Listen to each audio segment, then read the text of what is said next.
Juda, le libérateur, sauveur du monde et rédempteur.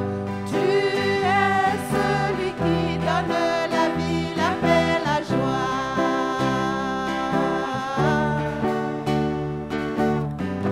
Tu es celui qui donne la vie, la paix, la joie.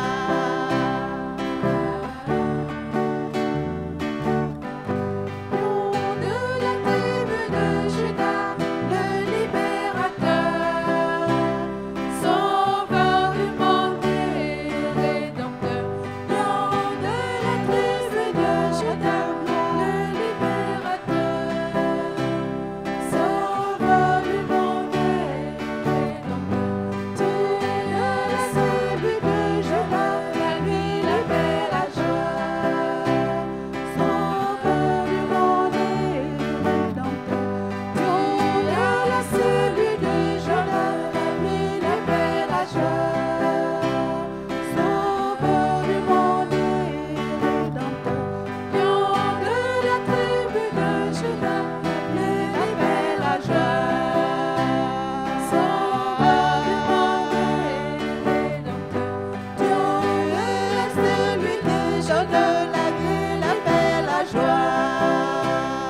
Jésus, c'est vrai, tu es notre Seigneur. Tu es notre modèle parfait. Tu es notre grand frère. Seigneur, c'est à toi que nous voulons nous identifier. Parce que tu es le juste, tu es le vrai. Tu es la vie et tu es l'amour. Seigneur, tu es ma référence. Dans ma vie, tu es à la première place. Je ne connais plus la décadence. Avec toi, Seigneur, j'atteins l'excellence.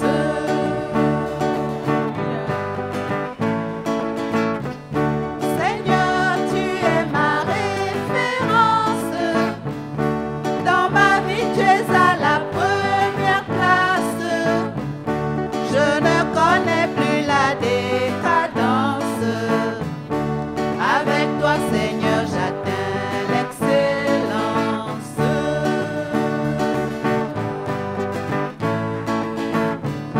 Jésus, mon roi, tu as de la classe. C'est pourquoi pour t'honorer, je danse. Alléluia. Et au galop vers toi, je m'élance. Pour te dire que je t'aime, je danse.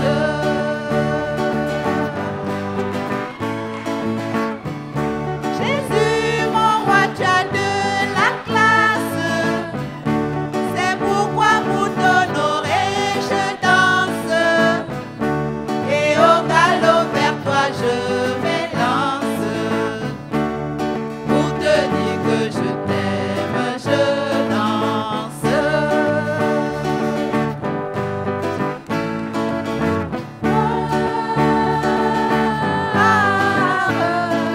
Alléluia, Hosanna.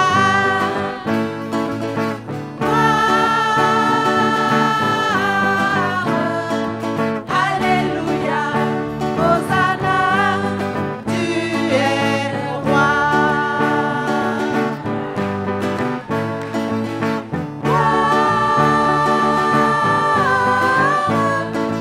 Alléluia, Hosanna.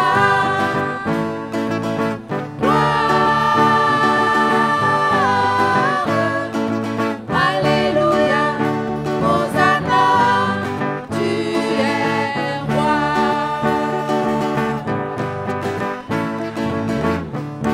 Seigneur, tu es ma référence. Dans ma vie, tu es à la première place. Je ne connais plus la décadence. Avec toi, Seigneur, j'atteins l'excellence.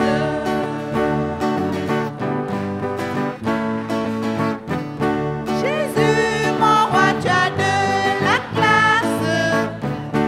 C'est pourquoi pour t'honorer, je danse. Et au galop vers toi, je m'élance. Pour te dire que je t'aime, je danse.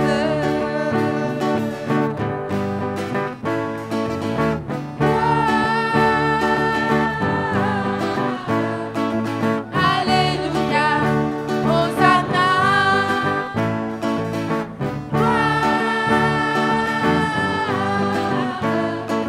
Alléluia, Hosanna, tu es roi.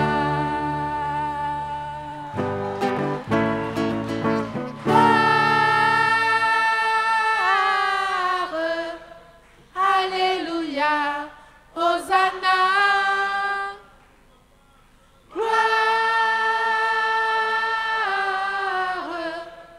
Alléluia, Hosanna, tu es roi.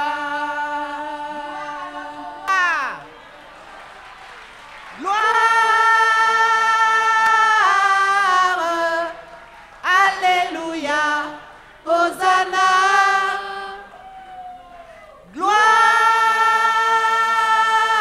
Gloire, Alléluia, Hosanna, tu es roi.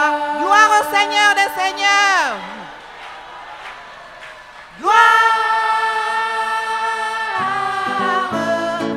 Alléluia. Hosanna. Gloire. Alléluia. Hosanna. Tu es roi. Gloire au Tout-Puissant.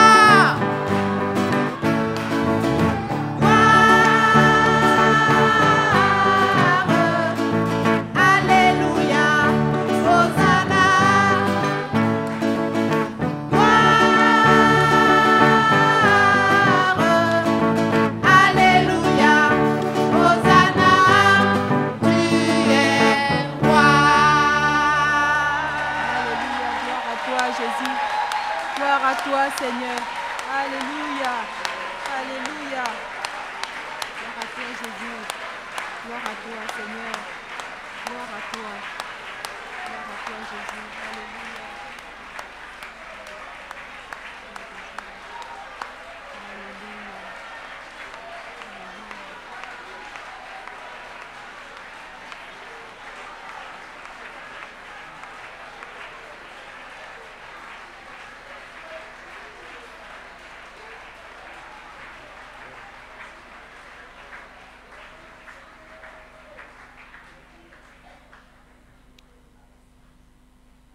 Merci notre Père parce que toi, tu as prévu pour nous la plénitude.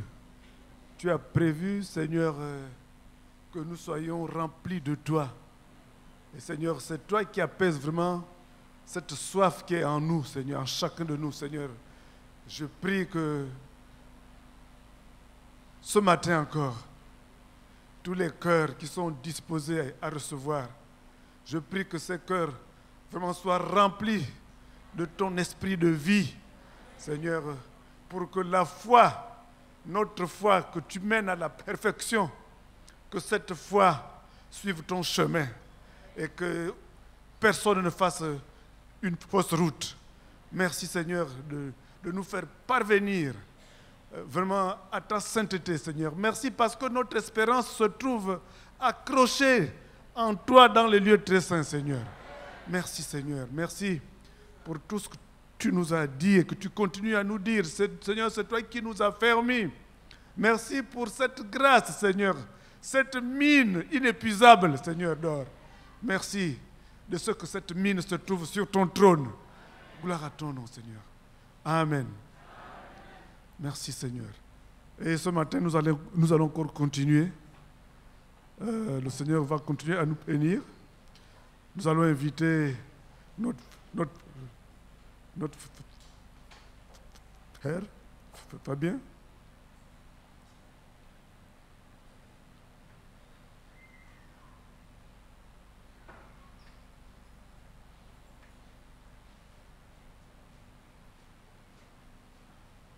À nous tous qui avons chanté que Jésus est la référence, il nous met à l'écoute, à son écoute, n'est-ce pas, non? Disposons nos cœurs.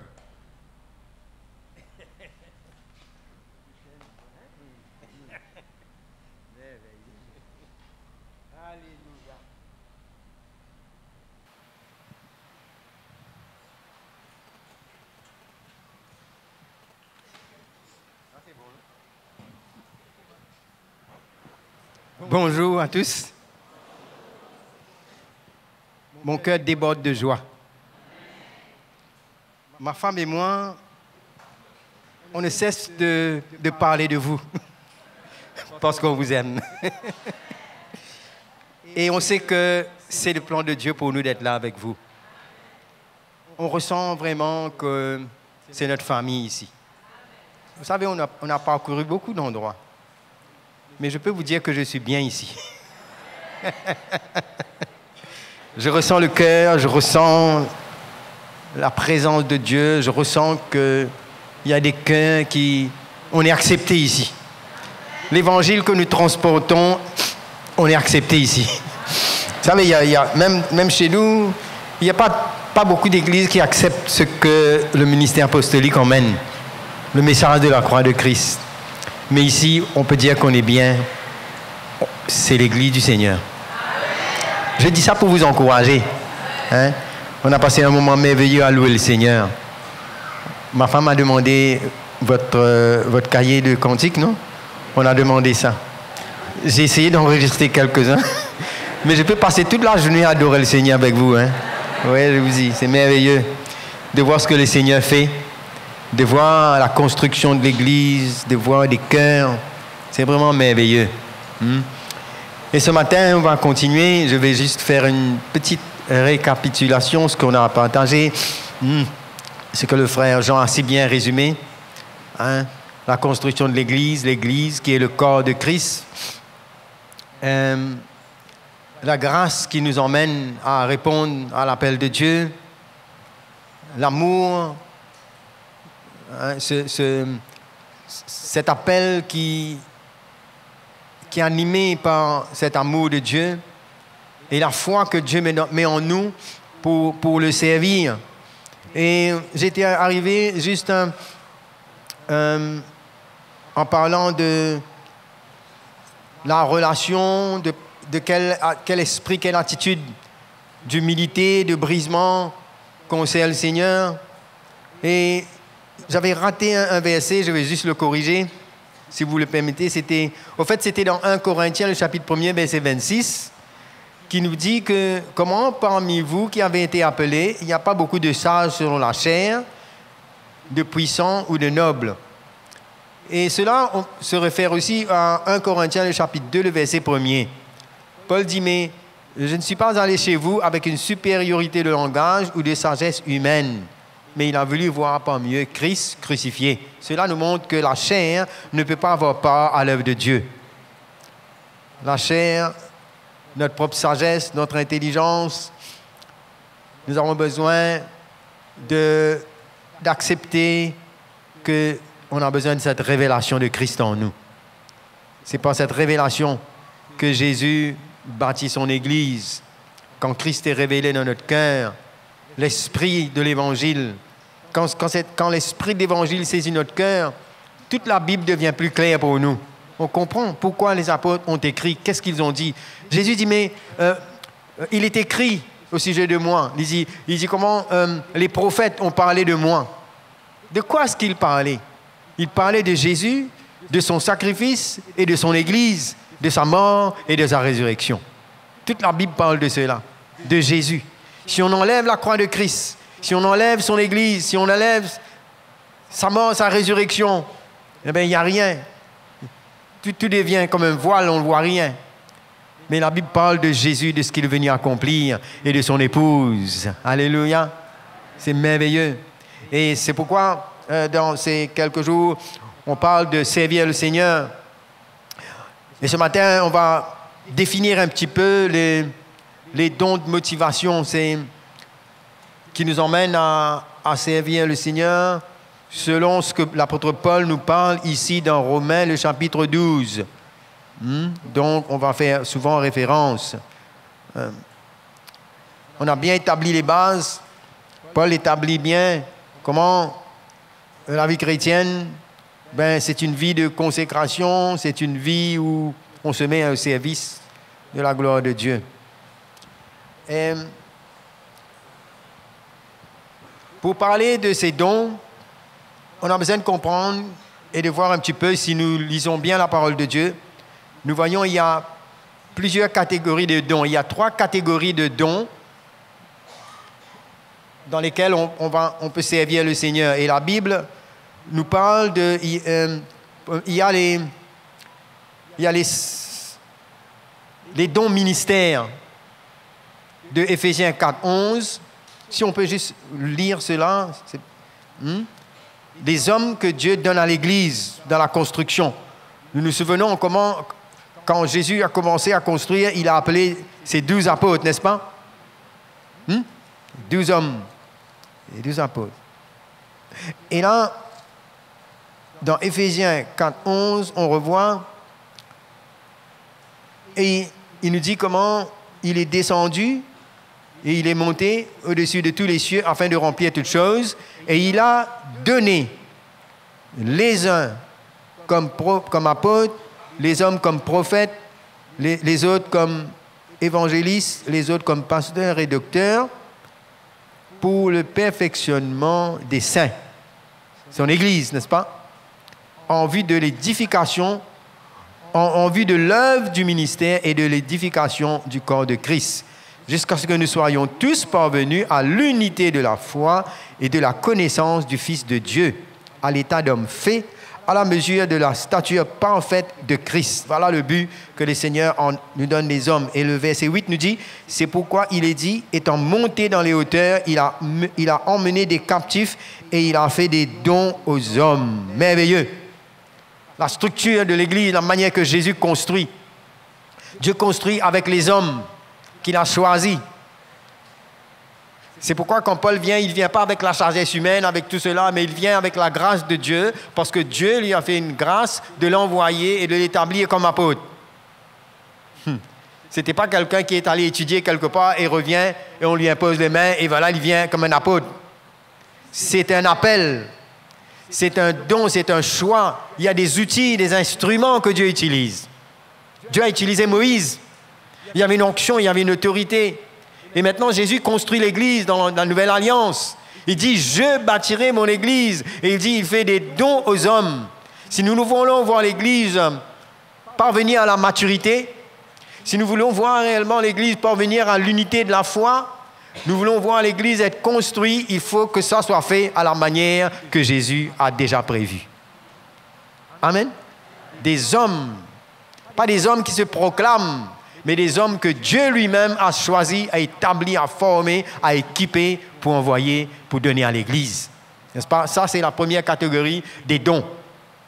On voit une autre catégorie des dons à l'Église, c'est ce qu'on va étudier ici, les dons de motivation, les 7 dons de motivation qu'on voit dans Romains, le chapitre 12, le verset 6 à 8, qu'on va parcourir.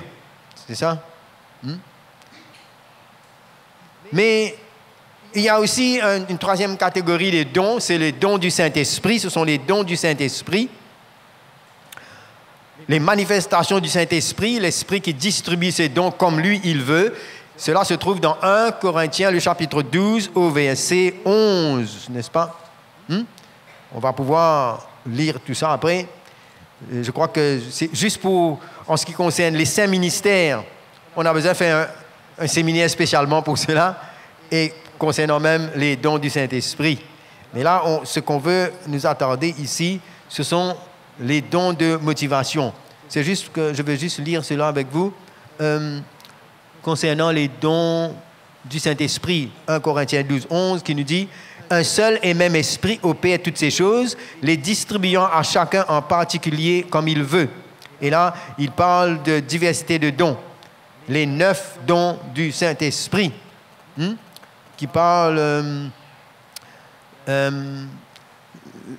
ici de...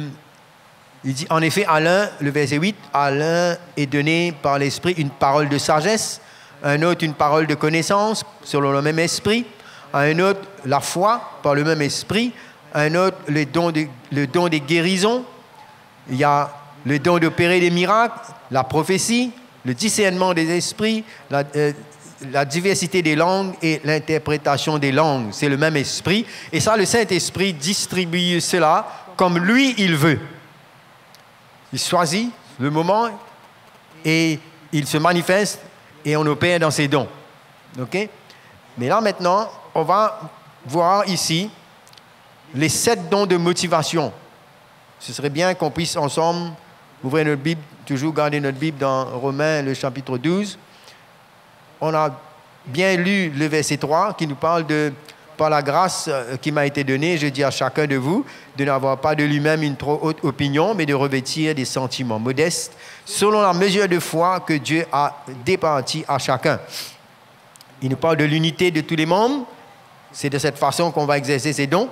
Et le verset 6, « Puisque nous avons des dons différents, selon la grâce qui nous a été accordée, que celui qui a le don de prophétie l'exerce en proportion de la foi. » Le verset 7, « Que celui qui est appelé au ministère s'attache à son ministère, que celui qui enseigne s'attache à son enseignement et celui qui exhorte, exhorte que celui qui donne le fasse avec libéralité, que celui qui préside le fasse avec zèle, que celui qui pratique la miséricorde le fasse avec joie.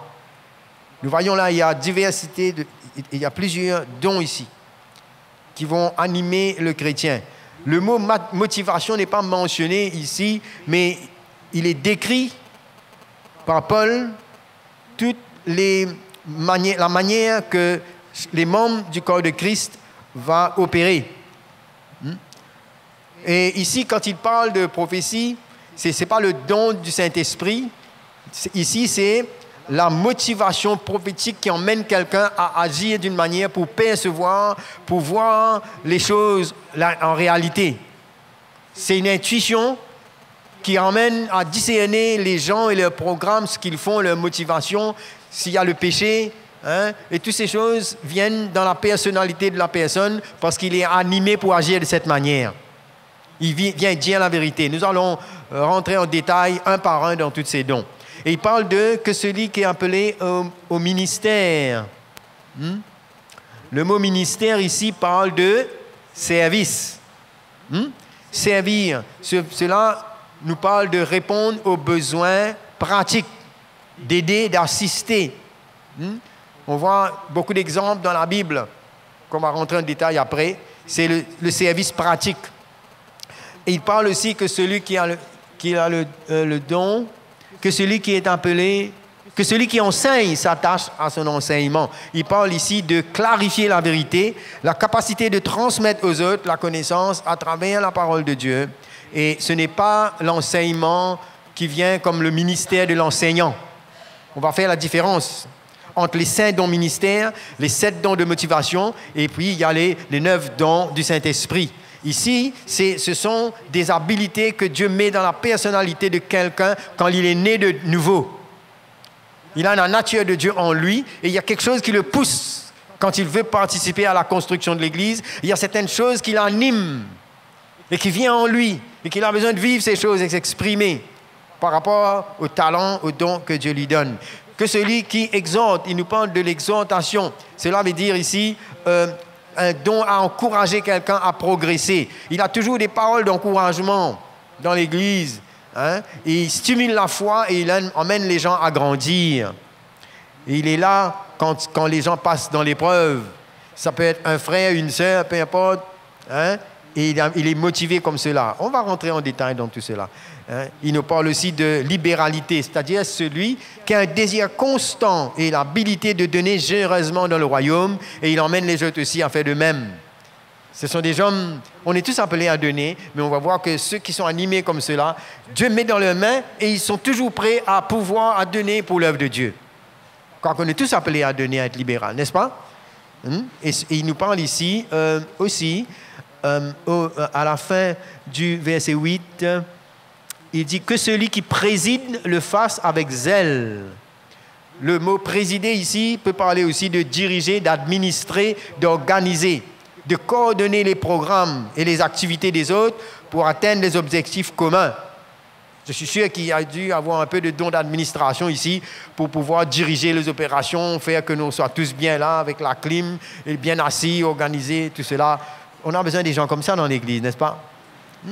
Parce que dans la construction de l'Église, il y a les choses pratiques, il y a les choses qui touchent au cœur des gens, et Dieu a disposé dans son corps tous ces éléments pour que l'Église fonctionne bien. C'est merveilleux. Et à la fin, non pas le moindre, la miséricorde. Il dit que celui qui pratique la miséricorde le fasse avec joie. C'est-à-dire la compassion, c'est quelqu'un qui est animé par cela, quoi qu'on est tous appelés à aimer, à avoir la compassion, mais c'est quelqu'un qui est animé spécialement en cela et il va identifier tous ceux qui sont dans la détresse, les personnes malades, les personnes qui sont blessées, les personnes qui ont besoin d'amour, et ils seront toujours là, les personnes âgées. Ce sont des personnes dans l'Église qui vont venir descendre jusqu'au bas pour gagner le cœur et pour faire ressentir l'amour de Jésus. Toutes ces 9 dons, les 7 dons en activité dans l'Église. Et ces dons c'est à la portée de chaque enfant de Dieu, chaque membre. Ce n'est pas comme les dons du Saint-Esprit que le Saint-Esprit donne comme il veut, mais quand on est né de nouveau, Dieu met cela en nous. Maintenant, il suffit de découvrir, et on le découvre dans l'Église. On le découvre. Et on voit que à travers les besoins, ce qui se passe autour de nous, que ces dons commencent à se manifester.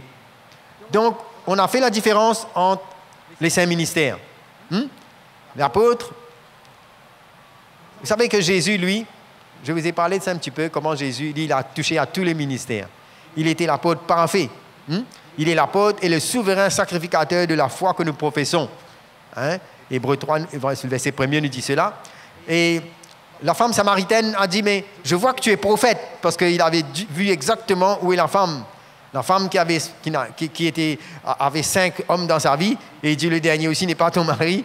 Jésus est passé là, et par cette onction de prophète, il a pu dire à cette femme ce qui se passe dans sa vie, et lui manifester la grâce de Dieu. Et Jésus était le parfait évangéliste, n'est-ce pas, venu apporter la bonne nouvelle. Et il est le bon berger, le pasteur parfait. Il dit, je suis le bon berger, il a donné sa vie pour ses brebis. Et tous ces éléments se reflètent en nous quand on sert le Seigneur. Et même les chefs des synagogues, ils ont reconnu que, quelque part, que Jésus était un docteur venu de Dieu. Dans Jean le chapitre 3, c'est-à-dire celui qui a enseigné, et il a enseigné avec autorité, non pas comme les scribes, mais il y avait la présence de Dieu et la connaissance, il transmettait la voix de Dieu. Donc ça, tous les ministères et les dons sont simplement l'expression de Christ en nous, en tant que membres du corps de Christ. Quant à la manifestation du Saint-Esprit, c'est spontané. On a vu que c'est opéré comme le Saint-Esprit veut, pour tous les chrétiens. Il choisit. Donc, il faut noter que dans tous ces dons sont pour le corps. Ce n'est pas pour nous. Ce n'est pas pour en profiter, pour faire tirer intérêt de cela. Les dons sont pour le corps, pour construire l'Église de Christ. Nous voyons dans Éphésiens 4, le verset 4, il nous parle des dons ministères et il nous dit il y a un seul corps. Allez voir. Il dit, il y a un seul corps. À chaque fois, vous allez voir, il parle d'un corps. Et quand il parle des dons de motivation, au verset 4, ici, si nous voyons, il dit, comme nous avons plusieurs membres dans un seul corps. Donc, tous ces dons, c'est pour le corps de Christ, pour l'Église. Et concernant les dons spirituels, la même chose. 1 Corinthiens, chapitre 12, au verset 12, nous allons voir encore la mention de ce corps. Car comme le corps en est un et a plusieurs membres, et comme tous les membres du corps, malgré leur nombre, ne forment qu'un seul corps, ainsi en est-il de Christ. Donc, on voit que tous les dons, c'est pour l'Église. C'est pour bénéficier le corps, c'est pour faire épanouir, progresser le corps de Christ. Ce n'est pas pour se servir individuellement pour nous, mais c'est pour les autres, pour la maison, pour la famille de Dieu. Et quand on reste dans l'esprit de l'Évangile, on comprend et on a un désir de voir l'Église grandir et on donne sa vie pour cette cause. On met à la disposition de l'Église nos dons. Donc la définition de ce don de motivation, maintenant que nous avons fait la différence entre les 3 catégories de dons, nous allons essayer de définir ces dons de motivation qui se trouvent ici dans Romains 12, le verset 3 à 10, on a lu. Donc, ces dons de motivation, ces dons, comme je dis, cela, c'est ce qui nous fait agir dans une situation. On va agir différemment, selon le besoin et l'appel qui est en nous dans une situation. Il y a une impulsion intérieure qui nous pousse à faire quelque chose vis-à-vis, par exemple, du péché. Quand tous ces dons sont en opération, tous ces membres, il y a une réaction. Soit vis-à-vis du péché, soit vis-à-vis des besoins dans l'Église, soit vis-à-vis d'une situation où s'il y a une épreuve, il y a une manière que tous ceux qui sont appelés vont réagir dans ces situations.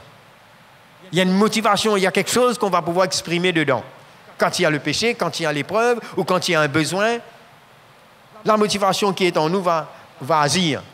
Et elle va expliquer pourquoi on fait les choses différemment, de cette manière. Et quand on comprend notre don, on va avoir de l'assurance, on va avoir plus de foi pour accepter et comprendre, mais voilà, c'est comme ça. Voilà pourquoi je réagis ainsi. Voilà pourquoi un tel réagit ainsi. Vous allez voir que quand il y a le péché, certains réagissent d'une manière bien tranquille. Chez nous, on dit ça cool. Tranquille. Hein? Mais il y en a d'autres qui ne veulent pas se sentir. Ils doivent dire quelque chose parce qu'il y a quelque chose qui les anime. Et on ne peut pas s'attendre à ce que tous on agit de la même manière. Bien sûr, on va haïr le péché, mais il y a un qui va aller plus loin. Il va voir ce que Dieu voit dedans. Il va pouvoir emmener quelque chose de plus pour pouvoir construire la vie de cette personne. Et c'est à nous de faire de la place et de reconnaître cela. Souvent, par rapport à ignorance, on peut critiquer ou arriver à avoir une certaine résistance quand on ignore comment le corps fonctionne. Donc, quand nous sommes nés physiquement, nous avons des talents naturels différents et qu'on a hérités de nos parents. N'est-ce pas? Si un parent aime le foot, s'il y a le petit garçon, lui aussi, il va être influencé, il va aimer le foot. il va faire des choses comme si hérité, c'est en lui. Alors, il voit ça comme exemple. Ça, ce sont des choses naturelles. Hein? Mais quand nous sommes nés de nouveau, nous recevons nous aussi des dons différents. On a notre Père, n'est-ce pas? Hein? On a un même Père. Et lui, quand on est engendré, quand on a la vie de Dieu en nous, on a des dépôts en nous, des talents que Dieu nous a donnés maintenant, comme on a lu dans Éphésiens 2, n'est-ce pas? Hein? Comment il nous a choisis et afin que nous pratiquions les œuvres, n'est-ce pas? Qu'il a préparées d'avance. Et pour que nous pratiquions ces œuvres, il nous équipe. Il a mis en nous ses motivations. Chaque chrétien, chaque enfant de Dieu. Ce qui est merveilleux dedans, c'est que chaque enfant de Dieu a un don de motivation, au moins un, dans ce que nous avons lu là. J'espère qu'à la fin, on va se retrouver quelque part. Le Seigneur va nous aider. Hein? Et cela va se faire, ces dons s'opèrent selon la mesure de foi. Il se peut que dans l'Église, on a 10 personnes qui ont les mêmes dons de motivation. Mais chacun va agir selon le niveau de foi. C'est pourquoi il ne faut pas se comparer. Vous voyez, Dieu nous donne sa grâce. On peut tous participer ensemble dans la construction de l'Église, dans la vie des uns et des autres. Et de la même manière, je vous avais parlé l'autre jour des dons et des talents dans Matthieu. Hein, comment il donne à l'un 5 talents, l'autre 10, l'autre 2. Et quand nous allons... Le jour où le Seigneur va nous récompenser, je ne pense pas que le Seigneur va nous récompenser pour dire combien de dons spirituels tu as manifestés, combien de démons tu as chassés, combien de malades tu as guéris. Mais on va rendre compte des dons que Dieu a mis en nous de motivation. On va rendre compte des talents, d'habilités que Dieu nous a donnés pour servir et pour mettre à la disposition de son Église. Et on sera récompensé de la manière qu'on a fait fructifier ces dons, ces talents que Dieu a mis en nous. Vous êtes toujours là. Hein? Quand on va définir tous ces dons et élaborer des dons, on va comprendre, mais pourquoi? Qu'est-ce qui m'anime? Et c'est pourquoi je ne dois pas cacher ce que Dieu a mis en moi. Et je le mets à la disposition de l'Église pour la gloire du Seigneur, pour le bien et l'édification du corps de Christ. Hein? Et rappelez-vous que pour que ces dons puissent s'épanouir convenablement, Paul a déjà mis les bases.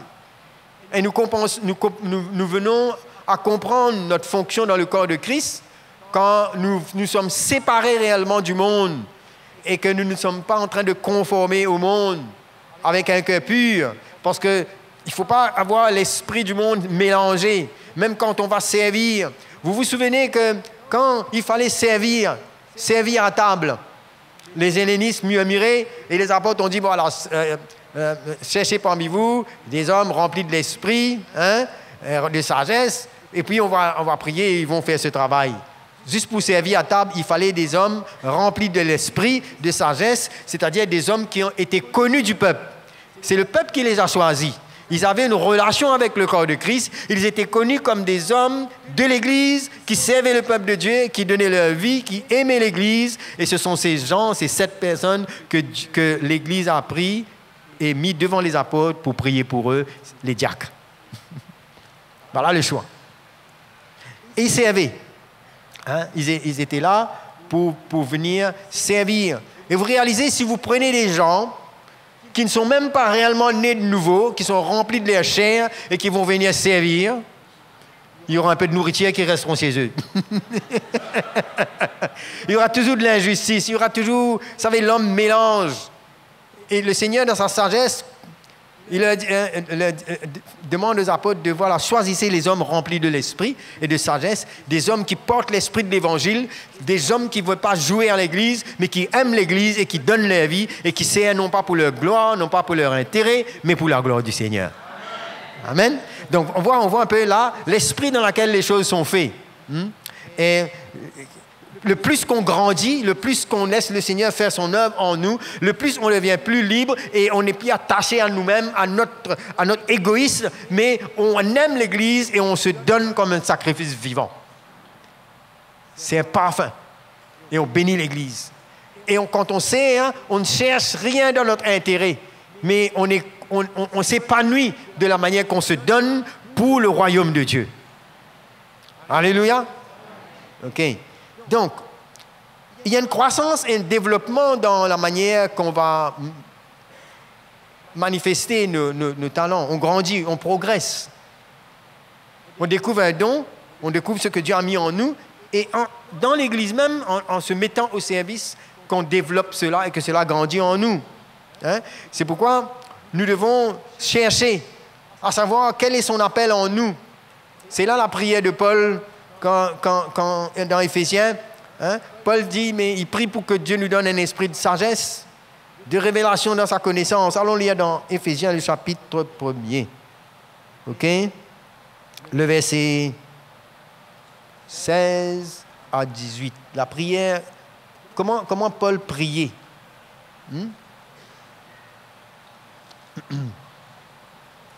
OK. Quel chapitre?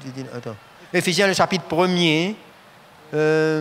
La prière pour recevoir la sagesse et la puissance pour pouvoir servir le Seigneur. Ça, c'est la manière que Paul priait. Il dit, mais c'est pourquoi moi aussi, ayant entendu parler de votre foi au Seigneur Jésus et de quoi? Votre amour. N'est-ce pas? Leur foi et leur amour pour tous les saints. Voilà, la première chose. Il a entendu parler de cela. Et il dit, je ne cesse de rendre grâce pour vous. Je fais mention de vous dans mes prières, afin que le Dieu de notre Seigneur Jésus-Christ, le Père de gloire, vous donne un esprit de sagesse et de révélation dans sa connaissance, qu'il illumine les yeux de votre cœur, pour que vous sachiez quelle est l'espérance qui s'attache à son appel.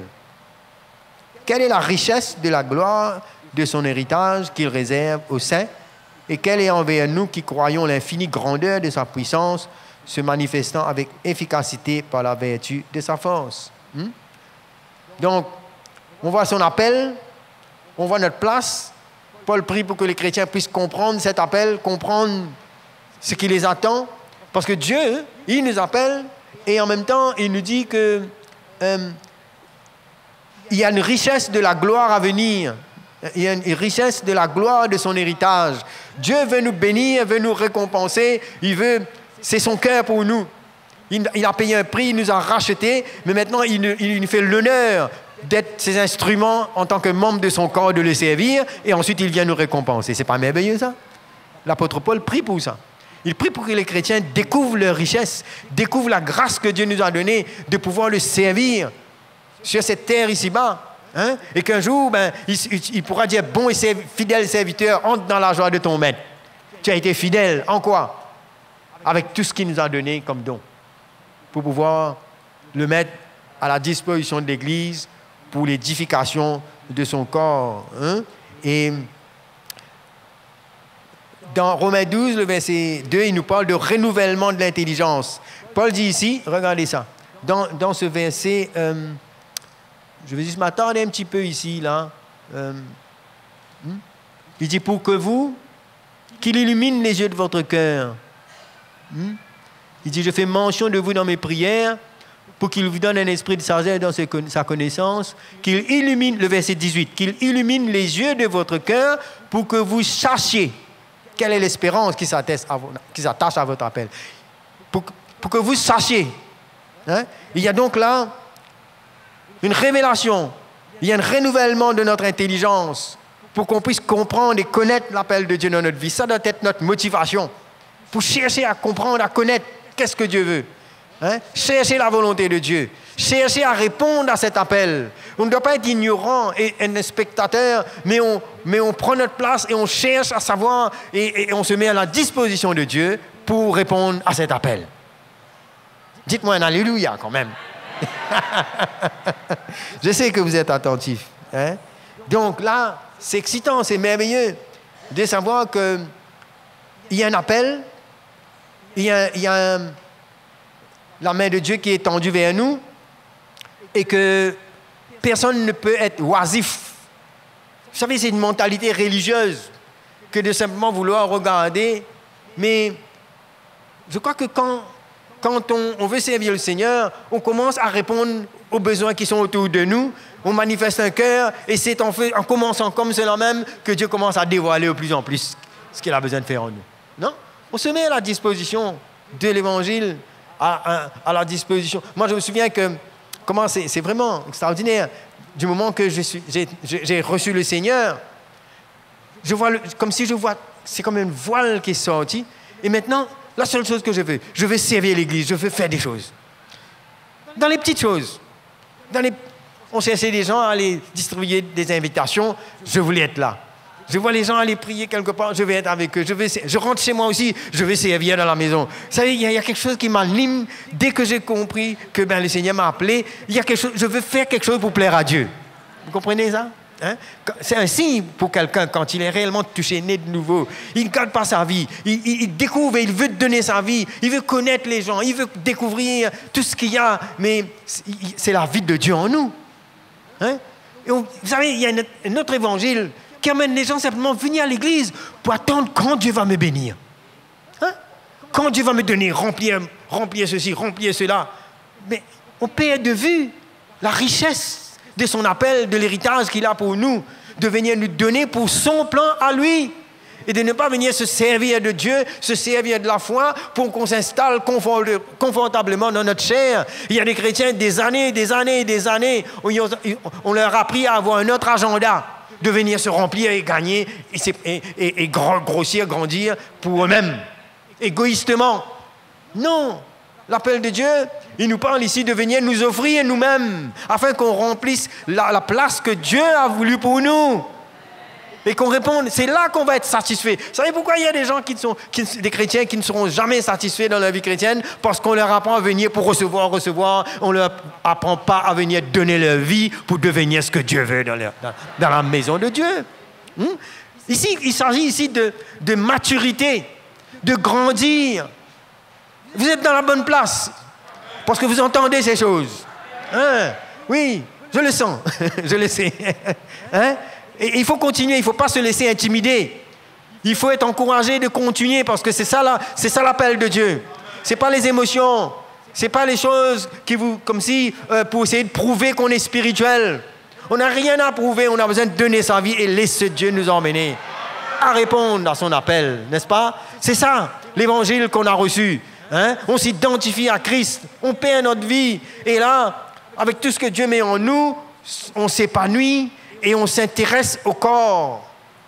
Alléluia. Hein? On participe à la vie de l'Église. Hein? On se met à la disposition du Seigneur. On n'a pas un agenda égoïste. Hein? Et on se conforme au cœur que Jésus a pour l'Église, qui nous dit, cherche d'abord le royaume de Dieu et sa justice. Et le reste, vous n'avez même pas mendié ça. Votre Père sait de quoi vous avez besoin. Mais l'adversaire a voulu préoccuper l'Église en essayant de s'occuper de ses propres besoins avant le besoin du royaume. Hein? Cherchez d'abord le royaume de Dieu et sa justice. Et ce sont les païens qui cherchent ces choses. Mais nous devons chercher ce qui nous emmène dans la gloire. Dans les bons moments, dans les mauvais moments. C'est pourquoi l'apôtre Paul pouvait dire, moi, je sais vivre dans l'abondance, je sais vivre dans la disette. Ça aussi, c'est spirituel, ça. Savoir comment vivre dans l'abondance, comment se tenir, et comment se tenir aussi dans la disette. Il n'y a pas de mal à ça, ce n'est pas un péché, ça. L'état de notre cœur qui est important, n'est-ce pas? De répondre à l'appel de Dieu. Que rien ne vienne entraver notre motivation pour servir le Seigneur dans n'importe quelle condition. Il y a une grande joie quand on se donne comme cela et qu'on voit le Seigneur se sert de nous pour sa gloire, mes frères et sœurs. C'est merveilleux. Hein? Ces dons de motivation sont là pour nous emmener à prendre notre place et voir l'Église grandir. Et si un membre ne fonctionne pas, on prive l'Église. On prive l'Église, mes frères et sœurs. Comment nous avons besoin de la lumière de l'Évangile aujourd'hui? Parce qu'il y a tellement de choses, tellement de mensonges, de demi-vérités qui ont mené les chrétiens à croire qu'ils ont la foi. S'ils sont bien, s'ils ont ceci, s'ils ont cela. Hein? Mais où est notre richesse? Où est notre place dans le corps de Christ? Qu'est-ce qui nous anime dans le corps de Christ quand il y a des besoins autour de nous? Quel genre de prière nous prions? Allons examiner un petit peu la dernière fois. Qu'est-ce que nous avons demandé au Seigneur? Est-ce que nous cherchons son royaume? Est-ce que nous cherchons à pouvoir répondre à son appel concernant tout ce qu'il nous a donné, a mis à notre disposition? Est-ce qu'on est préoccupé par le besoin des églises, par l'état de l'église, par la maturité? Ce sont ces choses qui doivent nous préoccuper. L'avancement du royaume de Dieu. Et croyez-moi, il y a beaucoup de chrétiens, malheureusement, qui sont des années dans l'église, mais qui sont des bébés, parce qu'ils ont appris que venir à l'église, exercer un petit peu de foi quand ça ne va pas, pour que Dieu comble toutes leurs lacunes, et c'est tout. Et ils sont contents quand ils reçoivent, c'est comme des enfants. On est content, Dieu nous fait quelque chose. Dieu est un Dieu de grâce, il nous donne. Ok, c'est bien, mais après, non? Qu'est-ce qui va nous rendre forts? Qu'est-ce qui va nous emmener à la maturité? C'est quand on se met à la disposition de l'Évangile et qu'on cherche à participer dans l'avancement du royaume de Dieu. Et qu'on permet au Seigneur, dans cette marche, à travers l'œuvre de sa croix en nous, de nous façonner, de nous former, de nous briser, de nous équiper, de nous corriger quand il faut. Tout ça forme partie de notre épanouissement. Parce que quand on a un talent, on a toutes ces choses, on a besoin que Dieu nous émonde. C'est comme cela que dans l'évangile de Jean, il nous parle comment le Père, le Seigneur veut nous émonder, nous tailler, afin que nous portions plus de fruits. Non? Et cela nous parle ici de l'œuvre de Dieu en nous. On veut servir le Seigneur, mais on va servir le Seigneur en ligne avec la manière qu'il nous prépare, qu'il nous équipe, qu'il nous émonde. J'aime planter, il y a des plantes chez moi, je réalise que quand je coupe un peu bien, et puis ça repousse mieux. Des fois, on croit qu'on est arrivé, Dieu a besoin de nous couper un petit peu, non? Nous corriger, nous arrêter un petit peu, mettre un peu d'ordre, et puis on continue. N'est-ce pas? C'est comme ça. Et on apprend à servir le Seigneur en communion fraternelle. Je ne m'enferme pas dans un coin et j'ai tous les dons, et puis alléluia, mais où je vais exercer ça? C'est dans l'église, ce n'est pas dans ma chambre. Dans ma chambre, je communie avec Dieu, mais quand je viens, je communie avec mes frères et sœurs, et être spirituel, c'est avoir une bonne relation avec Dieu et avec nos frères et sœurs. C'est ça, être spirituel. Ce n'est pas seulement tout seul dans la montagne. Il faut descendre. Il faut apprendre à vivre ensemble. Il faut apprendre à connaître les membres de ce corps. Vous réalisez, si mon bras, il est à part là-bas, sur un lit quelque part, et quelle vie qu'elle aura, n'est-ce pas? Donc ma main doit s'attacher à mon corps pour pouvoir avoir la vie et pouvoir bénéficier. L'Église, c'est comme ça. La relation avec Dieu, et on réalise qu'on a besoin des uns et des autres. Ça enlève notre égoïsme, ça enlève notre orgueil, ça nous fait comprendre que c'est bien. Je fonctionne d'une manière, mais j'ai besoin d'un autre encore, qui ne fonctionne pas comme moi, mais qui transporte la vie. Ça, c'est merveilleux. Réaliser qu'on a un membre, on n'a pas tout en nous, on a besoin des autres. Vous savez, je suis en train de me mettre debout là, vous êtes assis, mais il y a un petit membre au-dedans, là, ce cœur-là, qui bat, qui fait fonctionner mon sang, il fait tout cela. Je ne suis pas médecin, mais j'essaie de vous expliquer ça comme ça. Hein? Mais vous savez, bon, c'est un élément, c'est un organe important dans mon corps. Mais s'il se prétend tellement important qu'il n'a pas besoin de ma main, qu'il n'a pas besoin de rien, mais comment il va fonctionner si ma main ne met pas la nourriture dans ma bouche? À un moment donné, il va être en difficulté. Non? Il faudra que ma bouche commence à marcher et emmène la nourriture et que mon intestin travaille et que le sang arrive à faire rentrer dans ce cœur-là pour que ça fonctionne. Donc, finalement, on a tous besoin des uns des autres quelque part. Il y a un moment dans notre vie où nous ne nous attendons pas qu'on aura besoin d'un membre ou de plusieurs membres pour venir apporter quelque chose en nous pour que nous puissions grandir. Ça, c'est l'Église. Ça, vous savez, quand on parle de l'Église, là, on parle de la manière que Dieu nous voit, on parle de tout cet assemblage, de tous ces dons et ces talents, hein, de notre présence dans l'esprit pour participer à la vie de Dieu en nous. Hein? Quand on est faible à un moment donné, quand on est découragé à un moment donné, on va voir dans ces dons de motivation, il y a celui qui encourage qui va venir. On a besoin d'une parole. Qui n'a pas besoin d'encouragement à un moment donné dans notre vie, non? On a besoin d'une parole, frère et sœur. On a beau être spirituel et prier dans notre chambre, c'est bien, mais à un moment donné, Dieu qui nous a créés et qui construit son Église utilise nos frères et sœurs pour nous encourager. On ne va pas attendre tout le temps un ange venir nous encourager ou le Seigneur va tout le temps nous dire quoi faire. Non, il a un corps et il veut s'exprimer à travers ce corps. Le corps n'est pas inutile, le corps est actif, il faut savoir en profiter. Et faire profiter les autres aussi. C'est pourquoi l'Église primitive, ils étaient un, n'est-ce pas? Ils étaient ensemble. Pas pour faire la fête comme le frère a dit, mais pour communier dans l'esprit, pour découvrir la valeur du corps, tout ce qu'il y a en nous. Moi, les expériences d'un frère ou d'une sœur m'enrichissent. Quand j'écoute quelqu'un, peut-être il ne sait pas là où je travaille, j'entends sa conversation, son témoignage, ça m'enrichit. Ça me donne un peu plus de foi. Donc, il y a la prédication de la parole, il y a les ministères, les saints ministères, mais il y a aussi la part que chacun a pour nous. Chacun, on a dans la vie des uns des autres. Hein? C'est pourquoi il ne faut pas se priver de cette communion, il ne faut pas se priver de ce contact, cette relation avec les uns les autres. Parce que des fois, nous, on peut être égoïste et croire que ce qu'on a, ça c'est mieux. Mais on ignore de quelle manière Dieu peut utiliser quelqu'un d'autre. Donc c'est là que Paul est en train de venir avec l'Église. Je parlais ce matin à la maison et j'ai dit comment Paul... Il dit, comme un sage architecte, j'ai posé le fondement. Un architecte, il connaît tous les coins de la maison, n'est-ce pas? Il a le plan. Et l'apôtre Paul, Dieu lui avait donné cette sagesse pour savoir comment les chrétiens doivent se comporter. Il a écrit le plus de lettres que tous les autres, n'est-ce pas? Que nous lisons. C'est Dieu, dans sa sagesse, qui a établi cet homme, n'est-ce pas? Et il a une connaissance. Quand il y avait du désordre, hein?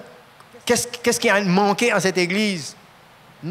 Et donc, il nous parle de ces dons pour venir construire l'Église. Hein? Et là, pour pouvoir être actif, on se met à la disposition des autres. On commence à servir les autres. Et là, Dieu commence à se révéler encore. C'est merveilleux de réaliser que quand on voit Étienne, on voit Philippe, on voit tous ces diacres qui servaient, ben, finalement, on voit que Philippe est devenu évangéliste. Non, il a développé d'autres choses. C'est en faisant des petites choses même que Dieu commence à nous donner des grandes choses. N'ayons pas des grandes ambitions. S'il y a un besoin près de toi, laisse ton cœur parler et fais ce qu'il faut. Dieu ajoutera encore. Hein?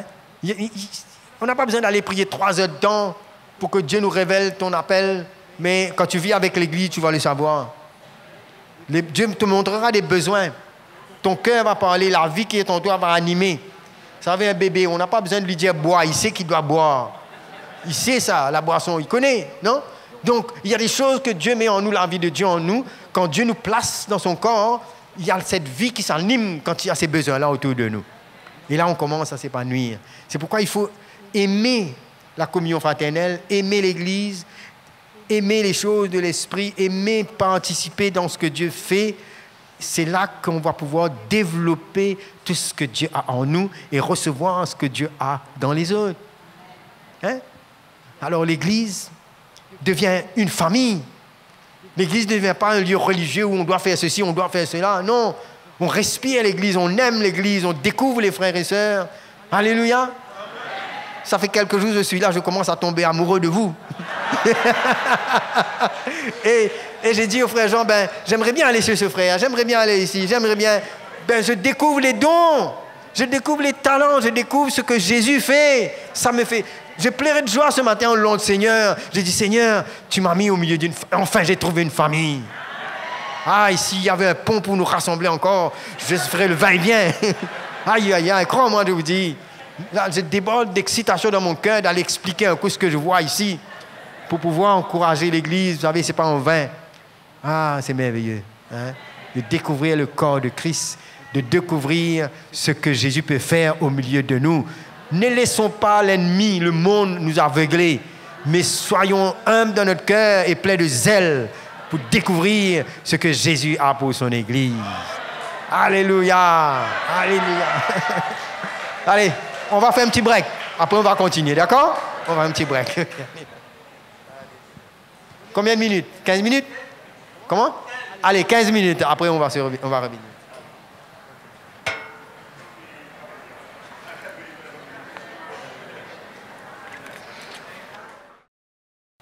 Voilà, on continue. On va aborder un petit peu les caractéristiques de ces dons de motivation. Donc, on a vu comment, pour connaître notre don, rien n'est mieux que de commencer à être actif dans l'Église, hein, en servant les autres, voir les besoins autour de soi. Et le Seigneur nous anime à manifester, à exprimer nos dons. On va lire juste un verset dans Philippiens, le chapitre 2, au verset 13. Il dit, car c'est Dieu qui produit en vous le vouloir et le faire selon son bon plaisir. Faites toutes choses sans murmure ni hésitation, afin que vous soyez irréprochables et purs, des enfants de Dieu irrépréhensibles au milieu d'une génération perverse et corrompue, parmi laquelle vous brillez comme des flambeaux dans le monde, portant la parole de vie, et je pourrai me glorifier au jour de Christ de n'avoir pas couru en vain, ni travaillé en vain. Alors, dans ce verset, l'apôtre Paul ici nous montre que Dieu produit en nous le vouloir et le faire. Il y a cette motivation en nous quand on se met disponible pour l'Église, pour le corps de Christ. Hein? Et nous n'allons pas seulement nous limiter à l'exercice de notre don, mais nous allons apprendre aussi la motivation des autres. C'est important de faire ça. D'apprendre aussi de la même manière que Dieu m'emmène dans le don, les motivations que je mets à la disposition des autres. Et j'apprends aussi, mais pourquoi les autres agissent d'une manière, pourquoi ils fonctionnent différemment, qu'est-ce qu'ils ont. Apprendre à les connaître. Donc, premièrement, nous devons accepter que nous sommes un membre placé parmi d'autres membres dans le corps. C'est Dieu qui nous place. Ce n'est pas nous qui nous plaçons nous-mêmes. 1 Corinthiens 12, 18 dit, Dieu nous place, hein, comme il a voulu. Il nous place dans le corps comme il a voulu.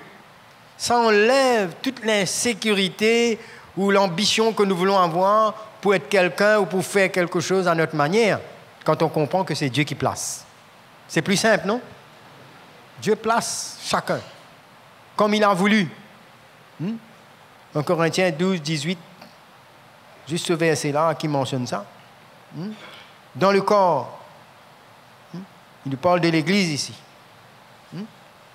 Il dit maintenant, 1 Corinthiens 12, 18, maintenant Dieu a placé chacun des membres dans le corps comme il a voulu. Ça répond à tous, non? C'est très, très, très simple. Nous sommes que l'argile dans la main du potier. Il nous donne la forme que lui, il veut. On ne lui dit pas non, moi je veux telle forme. Il nous place. Donc on n'a qu'à accepter cela.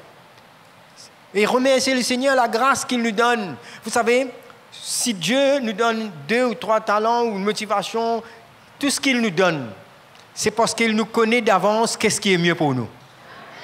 N'allons pas essayer de faire quelque chose d'autre et d'être quelqu'un d'autre. Dieu qui nous aime connaît exactement ce qu'il nous convient. Il nous a créés de cette manière, afin que tout ce que nous devenions soit pour sa gloire. Hein? Ça résout beaucoup de choses dans notre vie, notre insécurité, hein? Notre crainte de venir se comparer aux autres, la jalousie, la rivalité. Toutes ces choses perdent sa place quand nous rentrons dans le plan de Dieu. Hein? Et nous savons que Dieu nous apprécie tels que nous sommes, même s'il nous fait un petit doigt. Il nous apprécie, il nous aime, parce qu'il va nous récompenser pour cela. C'est merveilleux, hein? De se contenter, d'accepter là où Dieu nous a placés, parce qu'il est celui qui nous aime, il est celui qui nous connaît. Il ne va pas nous donner quelque chose qui va nous faire étouffer. Parce que on veut, vous savez, je pense, j'ai dit ça l'autre jour, il y a des gens qui veulent faire comme l'apôtre Paul, mais ils ne veulent pas payer le prix et ils ne savent pas le prix à payer, la souffrance qu'il y a derrière. Je connais, il y a des gens qui veulent être comme des apôtres, ils veulent être des prophètes, c'est tout c'est comme si un mouvement, mais ils ne comprennent pas que dans l'appel, il y a les épreuves, il y a les souffrances, et si on n'est pas appelé à ces choses, on ne pourra pas, on va être écrasé. Ou soit on va écraser les autres. On va être frustré. Non?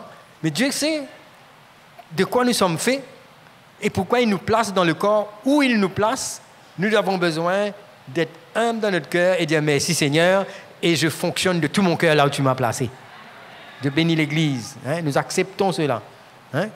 Donc, je vais juste faire une illustration pour faire comprendre qu'avec ces 7 dons de motivation, nous avons lu, il y a la prophétie, il y a le service, il y a l'enseignement, il y a donner, hein? Il y a administrer, il y a tout ça. Et comment ces choses-là, comment ces choses s'opèrent? Admettons qu'on va construire une église et il y a 7 hommes qui représentent ces 7 dons. Hein? De prophétie, de service, d'enseignement, de libération, de libéralité, administrer, miséricorde. Hein? Et donc, tous ces dons, on met ces 7 personnes-là là, pour construire l'église. Et ils représentent ces dons. Donc, comment ils vont organiser l'église? On va voir la motivation de chacun. Celui qui a le don de prophétie, la motivation de dire la vérité, d'aider quelqu'un qui est dans le péché, qu'est-ce qu'il va faire? Il va chercher toujours à avoir des messages. Dans sa motivation, il va dire, on va chercher des messages bien précis pour pouvoir démasquer le péché, proclamer la justice et avertir du jugement à venir pour pouvoir que l'Église soit sanctifiée et qu'on lutte contre le péché et on a une Église sainte. Voilà un peu sa motivation de l'Église. Partout où il va, c'est son langage, c'est un peu ça. Dans son exhortation, dans son approche, il va aller tout le temps avec ça. Parce que c'est ça qui le motive, lui, sa conception d'Église. Non? Est-ce que vous avez remarqué des gens comme ça? Ils exposent le péché, hein, ils sont là tout le temps à venir montrer. Là, hein, ils parlent de la justice, ils parlent de l'intégrité, ils parlent d'une vie droite. Hein, et il va toujours reprendre quelqu'un qui est un peu en travers et qui ment, je ne sais pas. Il va toujours dire la vérité pour confronter. Et il va dire tout ce que les autres disent tout bas. Il est clair, lui. Hein, voilà un peu sa motivation. Et donc, celui qui a le don de service, lui, il va venir assister dans tous les besoins pratiques de l'Église. Il va encourager les autres, il va aider à assumer leurs responsabilités, à répondre à tous les besoins qu'il y a autour de nous. Hein? S'il y a du désordre, il va mettre en ordre, il va arranger. S'il y a un besoin, il va venir servir. On n'a même pas besoin de lui dire. Il a ça en lui. On n'a même pas besoin de faire d'une lettre d'invitation. tout de suite, il va venir rencontrer ce besoin, il va servir. Et voilà ce qu'il va faire. Il va organiser l'Église de cette façon pour faire les autres servir. Il veut que tous les gens servent comme lui. Et celui qui a le don d'enseignement, lui, il dit, écoutez, pour qu'on puisse bâtir cette Église, il faudra faire des études bibliques approfondies. Il faut avoir une grande compréhension des vérités bibliques. Il faut qu'il grandisse comme ça. Il faut qu'il connaisse les Écritures. Il va avoir toutes sortes de versions de Bible, c'est lui. Il va avoir des bibliothèques. Il faut que les gens soient instruits. Voilà sa manière de construire l'Église. Et celui qui a le don d'exhortation, il va donner des conseils, comment encourager les gens, les personnes, comment aider à chaque personne de faire des expériences et à vivre dans la parole de Dieu et être encouragé. Là, je vous donne ça en gros. On va rentrer en détail après. Voilà un peu. Et l'autre personne encore qui forme partie de ces 7 dons, celui qui a le don de libéralité, c'est-à-dire donner, il va faire des programmes généreux d'assistance financière pour les missionnaires, pour les autres ministères. Pour lui, il faut pourvoir ses besoins. On a besoin de finances, on a besoin de récupérer de l'argent pour pouvoir financer l'œuvre de Dieu. Ça, c'est sa préoccupation pour soutenir l'Église. Il est motivé comme ça, lui. Et Dieu met dans sa main. Oui. Et dès qu'il a un projet, il voit où il a un besoin, il va détecter cela et il va participer. Donc, c'est sa manière de construire l'Église, de participer. Celui qui a le don d'administration, il est celui qui va organiser dans divers départements d'Église. Il va voir les besoins là où il y a du désordre. Il va venir pour mettre de l'ordre, pour coordonner les programmes. Il va toujours être là pour pouvoir motiver les autres pour atteindre le but, pour que le projet de l'Église puisse arriver au bout. Donc, c'est un administrateur, c'est un coordinateur. Il est toujours là pour pouvoir organiser, planifier, pour que le Seigneur soit glorifié dans tout ce qu'on fait. Voilà un peu sa motivation. Et nous aurions là celui qui a le don d'exercer la miséricorde. On va le voir se soucier des gens. Et il est quelqu'un qui est proche, qui ressent ce que les gens ressentent. Si quelqu'un est triste, quelqu'un souffre, et il va tendre la main, il va répondre à ses besoins émotionnels, ceux qui sont malades, ceux qui sont blessés. Il passe son temps à aller les voir, à les écouter, à les aimer. Pour lui, c'est ça son cœur. Il veut faire ressentir le cœur du Seigneur. Et pour lui, il pense, voilà, c'est ça la manière de construire l'Église, donner beaucoup d'amour, d'affection et visiter les malades, les gens qui sont découragés, pour pouvoir leur montrer l'amour de Dieu. Mais il n'y a rien de mal dans tout ça. Quand on met tout ça ensemble, ça fait quelque chose de fort. Non? C'est pourquoi si vous prenez un seul d'eux pour construire une église, vous aurez une église avec quelqu'un qui démarque le PC du matin jusqu'au soir et il n'y a rien d'autre.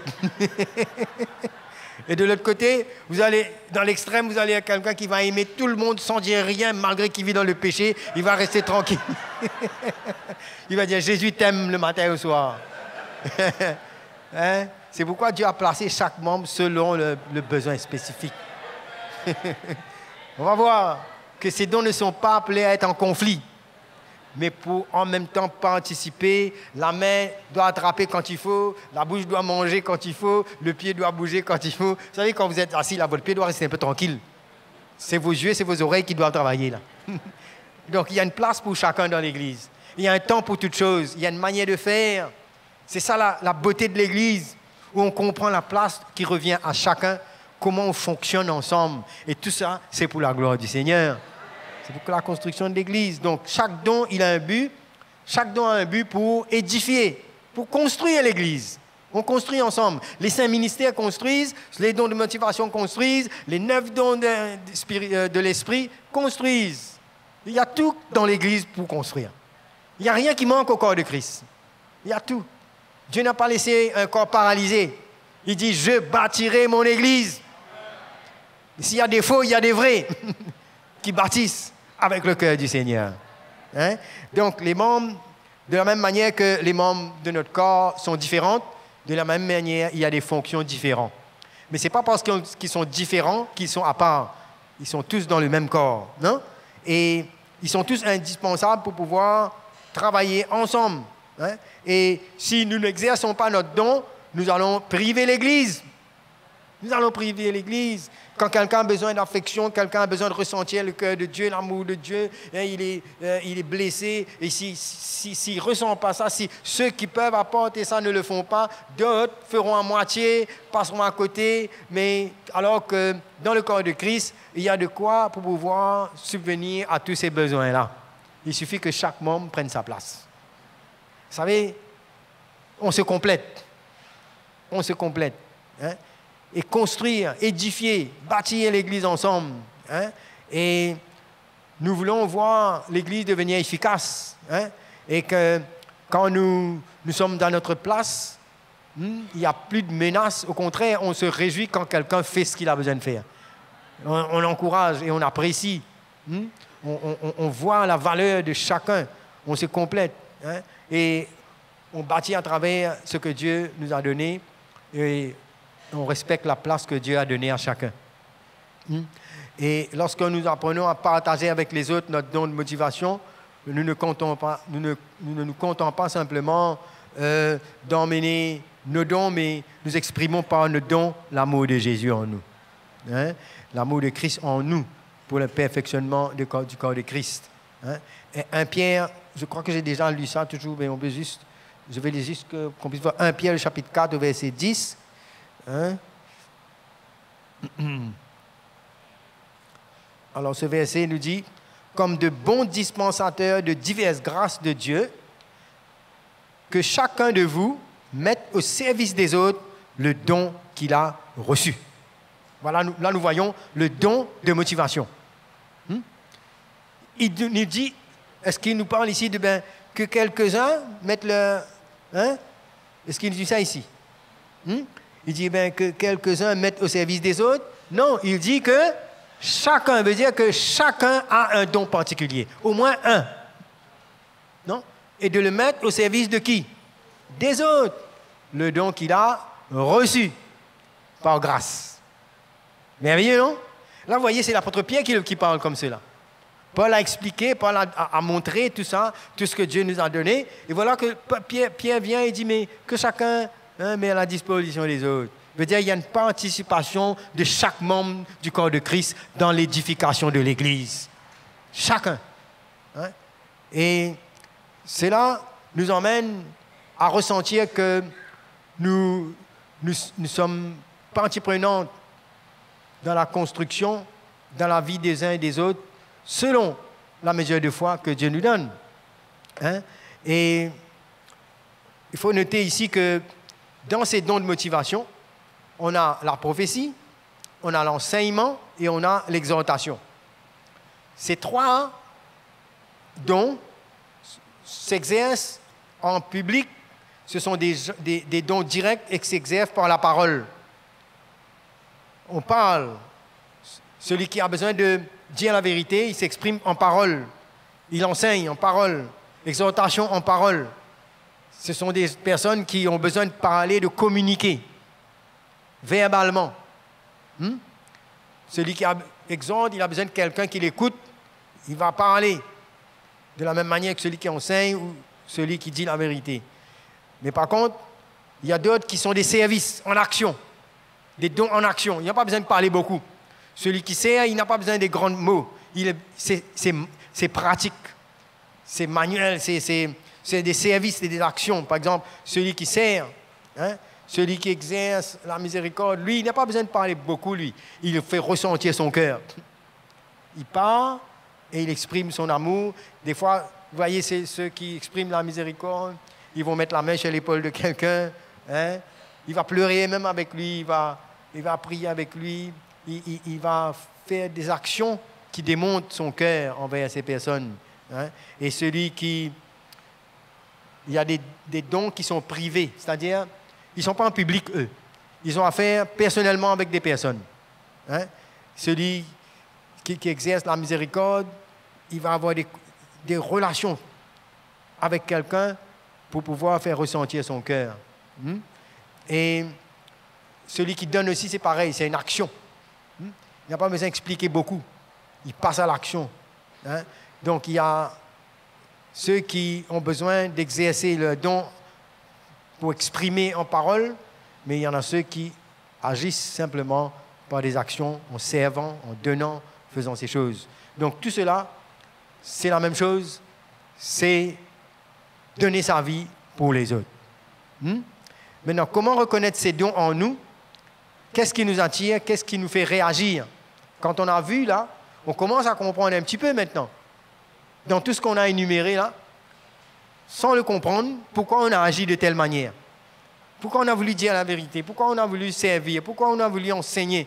Pourquoi ces choses nous ont animés? Qu'est-ce qui nous fait réagir? C'est à cause de ce don qui est en nous. Maintenant, il faut la sagesse de Dieu, il faut beaucoup de choses qui vont venir.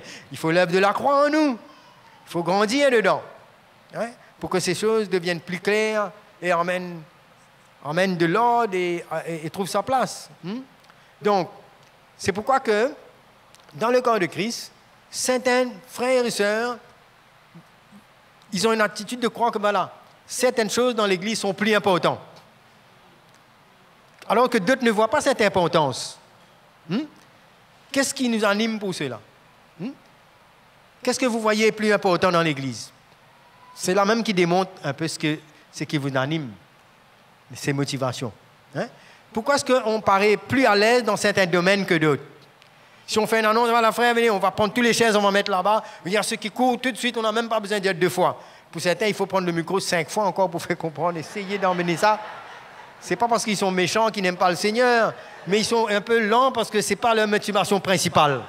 Oui, on est tous appelés à servir, mais il y en a que pour eux, c'est normal. On n'avait même pas eu besoin de dire ça au micro. Ils avaient fini de voir que, voilà, il y a ça à faire. Vous comprenez un peu là? Ça nous évite d'être un peu en critique ou tout ça, mais de voir qu'il y a certaines personnes, toujours ce sont les mêmes personnes qui sont prêtes à faire certaines choses. Ce n'est pas parce qu'ils veulent paraître, mais c'est en eux. Vous ne pouvez pas les empêcher à servir. C'est en eux. Hein? Maintenant, nous, on a tous, d'une manière ou d'une autre, on peut aussi servir, bien sûr. On ne peut pas anticiper à cela. On ne le fera pas à 100% comme eux, ils font. Il faut accepter ça. Mais on est appelé quand même à servir. On est tous appelés à dire la vérité quand même. Oui ou non? Mais il y a certains points où on a besoin de laisser l'autre dire parce que lui, c'est sa place favorite. Il va les faire. Hein? Donc, c'est pourquoi on n'est pas tous appelés à faire la même chose de la même manière. Parce qu'il y a des choses qui dépendent de notre fonction. On ne va pas dire, moi, je ne fais pas ça parce que moi, je suis ça. Non. Mais on comprend la place spécifique que Dieu donne à chacun. Vous me comprenez, là? Hein? Donc, alors, c'est pourquoi on est plus à l'aise dans certains domaines que d'autres. Il faut respecter cela. Ne pas forcer quelqu'un à faire comme nous. Respecter, parce qu'il y a d'autres choses que lui, il fait que toi, tu ne pourras pas faire. Et il faudra que lui t'accepte. Non? Et on s'accepte. Hein? Mais ce qui est merveilleux, c'est que le don des autres nous montre une autre facette du cœur de Dieu, où on peut toujours quand même arriver à faire normal, non? Hein? Et si on prend par exemple l'enseignement, on est tous appelés à enseigner, à apporter l'évangile et tout, mais on ne le fera pas tous pareil.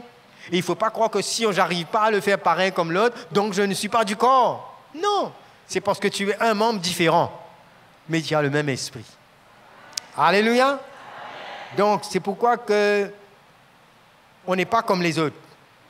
C'est pourquoi on agit d'une manière. Hein? On se demande, mais pourquoi les autres sont comme ça? Pourquoi moi je ne suis pas comme lui? Mais tu n'as pas besoin d'être comme lui. Tu as besoin simplement d'être comme toi tu es, comme Dieu t'a créé et la manière qu'il t'a placé. C'est tout. Hein? Ça emmène beaucoup d'ordre dans l'Église.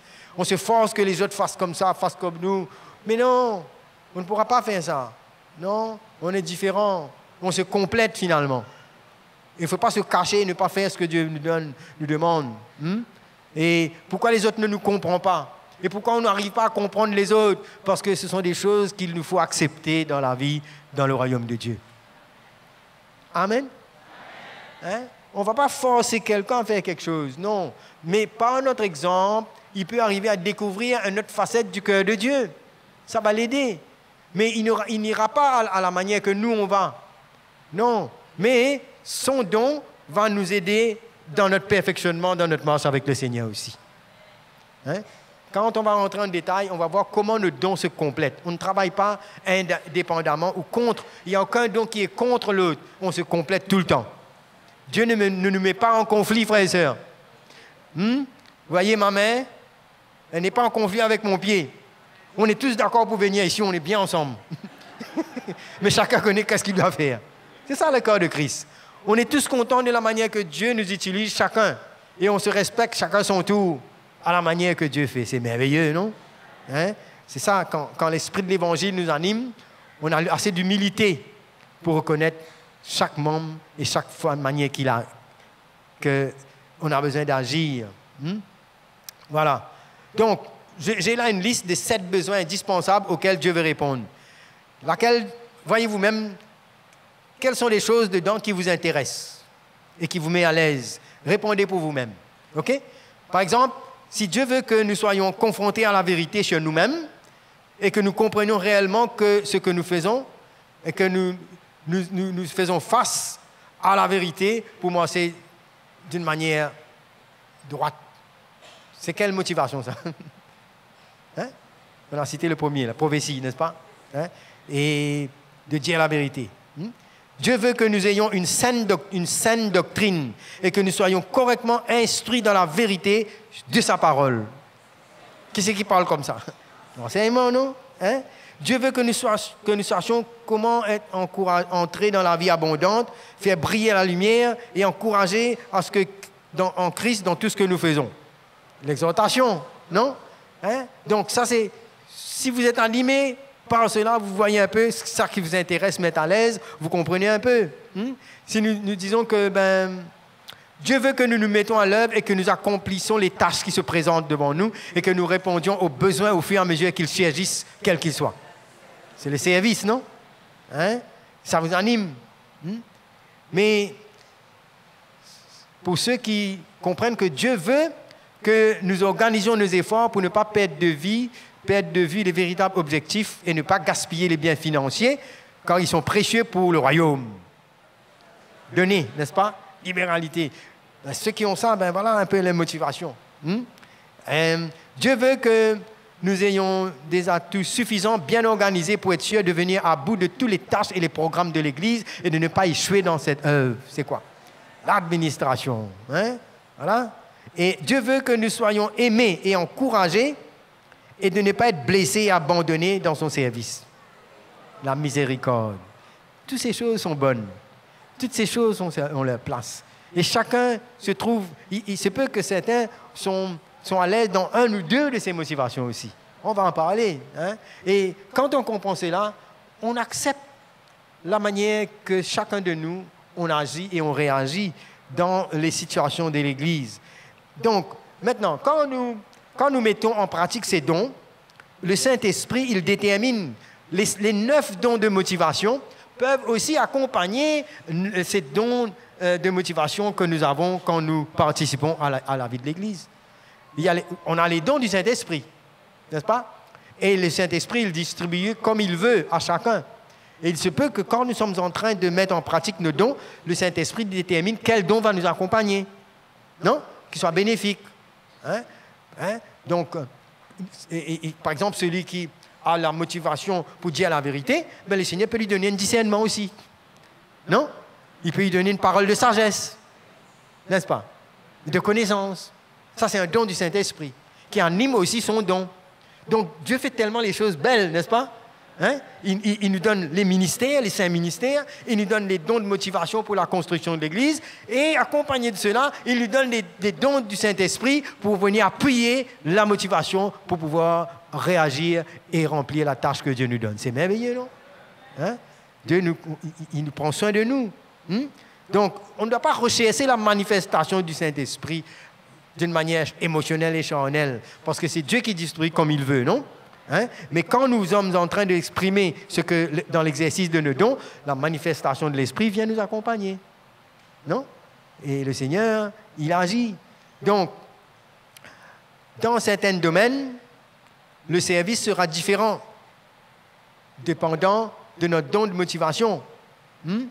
Et on peut avoir 2 personnes qui ont les mêmes dons de motivation, mais différents ministères aussi.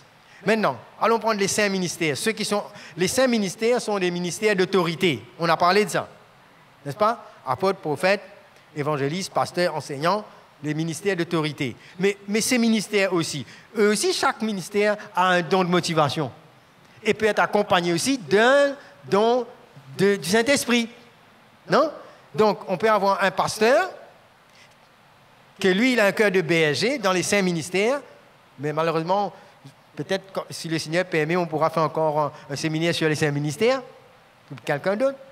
Mais un pasteur, il peut aussi avoir soit, il peut être un pasteur et un enseignant aussi dans les 5 ministères, les 2 ministères. Soit il peut être un pasteur et avec une motivation d'enseignant. Un don de motivation de Romains 12 ici. Vous voyez? Donc, il y a plusieurs manières. Maintenant, il peut être un pasteur avec un don de motivation enseignant, plus un don de motivation d'exhortation encore en même temps. Donc, on voit là un pasteur qui est différent d'un autre pasteur. Parce que lui, il peut enseigner, il peut exhorter. Mais par contre, on peut avoir un pasteur qui a les dons de miséricorde aussi. Amen. Ou bien un pasteur qui a le don de motivation prophétique aussi. Il aime le troupeau, mais il va. Vous comprenez là? Il va dire la vérité clairement. Il est pasteur dans les 5 ministères. Mais sa motivation est différente. C'est pourquoi il ne faut pas jouer au cache-cache. Moi, j'aime celui-là. Non, moi, je vais à celui-là. Non, il faut accepter chacun selon les dons et les talents parce que ça va emmener la construction de notre vie chrétienne. Vous comprenez? La beauté. Pourquoi? Vous savez, tous ces hommes que Dieu met là, ce n'est pas un hasard, ça. Vous êtes bénis de les avoir. Il faut savoir en profiter. Amen. Il faut savoir qu'est-ce qu'il y a dans leur cœur, comment Dieu construit. Et donc, il y a diverses manières que Dieu nous a créées et a mis des choses en nous, dans l'Église. Hein? Donc, celui qui a un don de motivation de prophétie, pour dire la vérité, il n'est pas nécessairement qu'il soit toujours accompagné du don spirituel de prophétie. Vous savez, le don de la prophétie, de parler de la parole de Dieu. Le Saint-Esprit nous donne de parler de la parole de Dieu, une parole pour encourager. Ça, c'est un don du Saint-Esprit.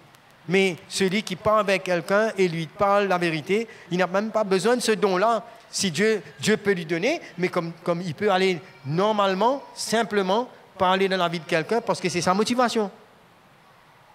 Vous savez, 2 ou 3 personnes peuvent aller visiter quelqu'un. On lui dit comment ça va, très bien, oui, alléluia, passe un bon moment, on boit une tasse d'été, tout correct.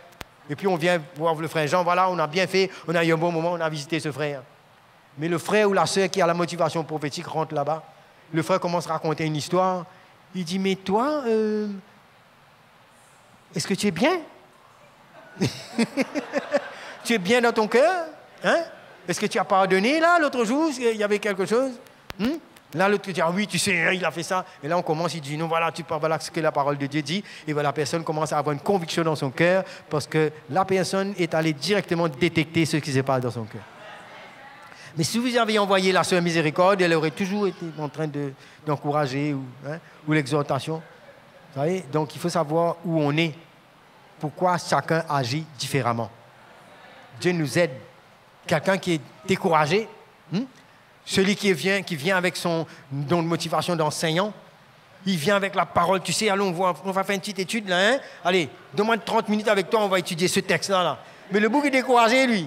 On fait une bourrage de crâne avec lui, avec toutes les versets. Ils sont là, bien contents, il a les versets même, mais il est toujours découragé. Le frère exhortation, il arrive là, et il commence à lui dire, mais tu sais, mais Jésus t'aime, hein? Tu sais, même malgré les épreuves, il faut prendre courage parce que le Seigneur, même dans ses épreuves, il est avec toi. Il commence à te donner des... Il dit, tu sais, il y avait un frère tel qui était comme toi. Voilà, hein, j'ai vu comment Dieu l'a encouragé. Toi aussi, ne t'inquiète pas. Et il donne des paroles comme ça. Et le gars, il y a la foi qui commence à agir en lui. Et voilà, il sort là, il est encouragé et il revient à l'église. Merveilleux. Non? Hein? C'est parce que ça, c'est son domaine. Hein? Il ne faut pas mélanger. Hein? Il faut laisser et apprécier, et c'est en vivant ensemble, en s'acceptant, en s'aimant, en faisant de la place dans l'humilité, qu'on comprend la place de chacun. Et on ne se compare pas pour dire, yo, ben, pourquoi moi je suis passé là-bas, hein? Peut-être qu'il a prié 2 heures de temps plus que moi, c'est pas moi, il a jeûné plus que moi. Là, on commence à faire toutes sortes d'histoires, alors que simplement, il faut reconnaître la place de chacun. Et ne pas s'accuser aussi. Ah, peut-être que je ne suis pas assez spirituel. Je dois laisser assez bien approprier quel verset j'aurais dû dire. Non, mes frères, il faut juste simplement comprendre que Dieu agit avec ses instruments de la manière qu'il nous a placés dans son corps. Hein? C'est merveilleux, ça. Hein? Et Comment c'est important l'attitude de nos dons, l'attitude dans l'exercice de nos dons. C'est pourquoi que notre relation avec l'Église, avec les uns et les autres est importante. Parce que notre attitude doit être une attitude d'humilité, non? D'ouverture. Hein? Et après avoir énuméré tous ces dons, on voit à la suite comment l'apôtre Paul va donner certaines prescriptions dans l'exercice de ces dons. Il y a certaines choses qu'il ajoute au bas. Il va dire, mais que l'amour soit sans hypocrisie. Ayez le mal en horreur, attachez-vous fortement au bien. Par amour fraternel, soyez pleins d'affection les uns pour les autres. Le verset 10. Par honneur, usez de prévenance réciproque, ayez du zèle et non de la paresse, soyez fervents d'esprit, servez le Seigneur. Il parle de réjouissez-vous en espérance, il parle de passion dans l'affliction. Toutes ces choses, ce sont des attitudes qui doivent accompagner la motivation qu'on a. Le zèle, la patience, hein, l'humilité. Hein, et notre don, la manière qu'on va s'approcher des autres pour les encourager, les enseigner, pour pouvoir organiser n'importe quoi qu'on fait. Si on n'a pas la relation avec les uns les autres, si on n'a pas une bonne relation dans l'Église, si on n'a pas laissé la croix travailler notre vie, nous briser, si on n'a pas cette plateforme de bonne relation, on ne pourra pas servir efficacement les autres. Ouais, si on a une attitude d'orgueil, d'égoïsme, si on n'a pas laissé Dieu travailler notre vie, c'est pourquoi on a bien mis la base avant. Parce qu'il ne s'agit pas de débarquer avec notre don. Il y a une relation qu'on a besoin.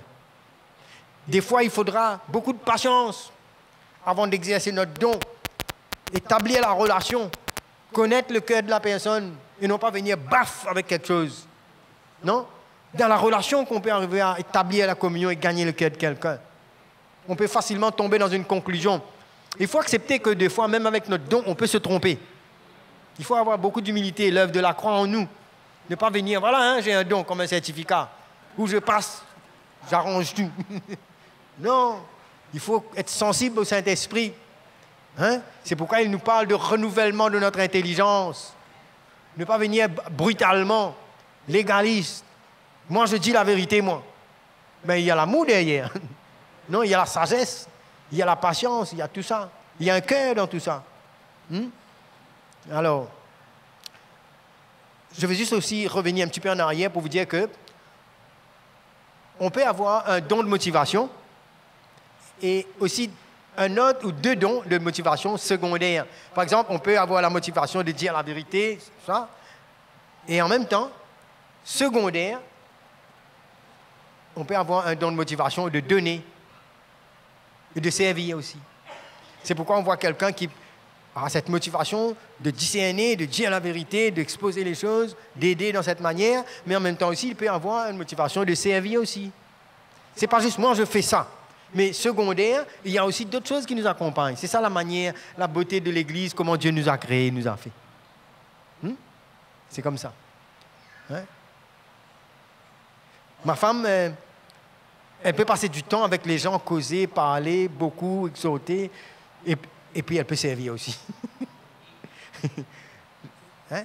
Et j'ai appris à connaître son don. Avant, je ne comprenais pas, mais c'est l'heure de partir. Pourquoi elle est encore là-bas même encore? En train de parler même. Hein? Dès qu'on débarque quelque part, elle commence à prendre les torchons. Comment? Vous savez, là, il faut comprendre un peu. Et c'est quand on arrive à comprendre, on dit, mais c'est en elle, ça, c'est sa vie. Elle respire en faisant ça. Et moi, j'aurais voulu qu'elle connaisse bien les versets, bien appropriés. Non, elle exprime la vie de Dieu en servant, en exhortant. Et elle se fait des amis comme ça. Plus que moi. Je blague. Hein? C'est pour vous dire que ça fait joli, ça fait beau de voir l'Église, de voir les frères et sœurs comme ça. Non? Il y a des maris et des femmes qui peut-être à ce niveau doivent avoir un ajustement. Il y a des frères et des sœurs dans les maisons, hein, dans nos rencontres. Au lieu de voir les choses négatives, on aura besoin de comprendre pourquoi on agit de telle manière, pourquoi on s'attarde sur certaines choses, c'est parce que Dieu nous a fait comme ça. Et qu'il nous aime comme on est, comme ça. Hein? C'est ça la beauté de l'Église. Hein? Donc l'atmosphère dont on opère, comment on va opérer les dons est importante. C'est une atmosphère d'une relation pure, d'amour, hein? Et de ne pas avoir, comme Paul dit ça dans Romains, le chapitre 12, là, au verset 3, il dit « Par la grâce qui m'a été donnée, je dis à chacun de vous de n'avoir pas de lui-même une trop haute opinion, mais de revêtir des sentiments modestes. » Ça doit toujours nous animer. Non? La manière que nous exerçons nos dons, avoir un sentiment de savoir que même que nous avons un don, nous allons servir, nous allons exhorter, nous allons dire la vérité. Dans tout ce que nous faisons, gardons de la place que les autres aussi peuvent venir semer dans notre vie. Nous dire quelque chose, nous encourager, hein, et de voir les autres comme étant plus grands que nous. On peut voir ça? Vous savez, l'apôtre Paul dit ça. Il dit, voilà, comment on doit estimer les autres, regarder les autres comme plus grands que nous, malgré que nous savons que nous avons un don. Vous savez comment les autres sont plus grands que nous? Comment nous, on est plus grands que les autres? Comme si chacun de nous, dans la mesure où Dieu se sert de nous, c'est efficace. Non? Regardez les autres parce que dans le moment où nous sommes faibles, les autres peuvent venir participer dans notre vie. C'est pourquoi que quand on sert le Seigneur, on ne vient pas comme si c'est nous qui avons tout, mais on vient pour se compléter. Et je crois que quelqu'un paraît grand dans la manière qu'il est efficace dans ce qu'il fait au moment que Dieu l'utilise. Non? Là, ça a toute sa valeur. Mais si, dans le moment où mon don n'est pas approprié dans ce moment-là, ça ne veut pas dire que je suis diminué. Non. Mais qu'il y a un temps, il y a une manière pour toute chose. Non? Donc, il y a de la place pour chacun. Il y a différentes manières que Dieu nous utilise. Et nous avons besoin de nous accueillir, de nous aimer. Et je crois que l'Église de Corinthe avait besoin de ressentir le cœur de Dieu, de revenir à la croix, au lieu d'aller tomber dans la chair pour aller se quereller, d'avoir la rivalité. Vous croyez en quoi ils avaient la rivalité entre eux? De dire que moi j'ai une belle maison, toi une petite maison, de dire que moi j'ai beaucoup d'argent. Non, je crois qu'il y avait la rivalité dans l'exercice même des dons, dans la manière qu'ils vivaient leur communion. Ils ne se comprenaient pas.